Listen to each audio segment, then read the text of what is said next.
గృహ నిర్మాణంలో లక్ష్యాలను నిర్దేశించుకుంటామని గృహ నిర్మాణ శాఖ మంత్రి కొలుసు పార్థసారథి తెలిపారు. 3 నెలలకు ఒకసారి అధికారులతో సమీక్ష నిర్వహిస్తామన్నారు. గతంలో చేసిన పనులను సమీక్షించి నిర్ణయం తీసుకుంటామని వివరించారు. లబ్ధిదారులకు నష్టం కలిగించిన వారిపై చర్యలు తీసుకుంటామన్నారు. ఇళ్ల నిర్మాణంపై సమగ్ర నివేదిక తయారు చేసి సీఎంతో చర్చిస్తామని చెప్పారు. ఇళ్లకు సరఫరా చేసిన నిర్మాణ సామగ్రిపైన సమీక్ష నిర్వహించి కార్యాలయానికి అప్లోడ్ అయిన బిల్లులను విడుదల చేస్తామని వెల్లడించారు. కొన్ని ప్రాంతాల్లో వ్యవసాయ భూముల్లో ఇళ్లు కేటాయించారని, గృహ నిర్మాణంలో కేంద్ర పథకాల ద్వారా వచ్చే నిధులు కూడా వాడుకుంటున్నామన్నారు మంత్రి కొలుసు పార్థసారథి. ఎంక్వైరీ చేయమని చెప్పేసి కరెక్ట్ సమాచారాన్ని ఇవ్వమని చెప్పేసి కూడా ఆదేశాలు ఇవ్వడం జరిగింది.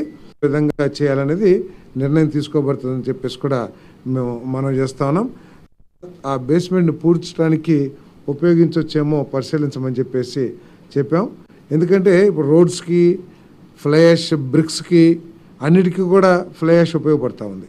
అవుతుందంటే కనుక కొంచెం సౌలభ్యం ఏర్పడుతుందని చెప్పేసి కూడా మరి ఆలోచన చేశాం. అది త్వరలో నిర్ణయం కూడా తీసుకుంటాం. ఏర్పాటు చేయాలని చెప్పేసి ఆలోచన చేశాం. మరి గృహ నిర్మాణాన్ని పూర్తి చేసి లబ్ధిదారులందరికీ కూడా మేలు చేయాలి. ఏదైతే చంద్రబాబు నాయుడు గారి లక్ష్యాలను నిర్దేశించారో దాన్ని అమలు చేయడానికి మా